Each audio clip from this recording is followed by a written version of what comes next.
হ্যাঁ বন্ধু। আরে বন্ধু, তুই বিদেশ থেকে কবে আলু? আরে বন্ধু, গতকালকে আসছি। আজকে শুনলাম বলে তুই বিয়ে করছু, না পারে আজকে তোর হাতে একটু দেখা করবে আসলাম। খুব ভালো করছু। আর তুই আগে বয়, তোর হাতে কতদিন ধরে আলাপ করি না রে। আর হ বন্ধু, ঠিকই শুনছু, আমি বিয়ে করছি। আচ্ছা, তুই বিয়ে হস না কে? কত তোর কি বয়স কম হয়ে গেল? বুড়ো হয়ে যাইতেছু। আচ্ছা, বিয়ে হবো কবে? কত নাকি কোনো সমস্যা? না রে দোস্ত, সমস্যা কিছুই না, আমার এই মনে কষ্ট আছে। শোন, আমি বিদেশ যাওয়ার আগে একটা মেয়ের সাথে আমার সম্পর্ক হয়েছিল, তার সাথে আমার সবকিছু হয়ে গেছে।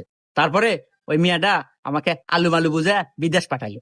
বিদেশ যায়া কামাই গাজি করছি আর অক দিছি। ও একবারে সবকিছু আমার টিয়া পয়সা খায়া দোস্ত আর এক ছেলে বিয়ে হয়ে নিয়ে ঘর সংসার করতেছে।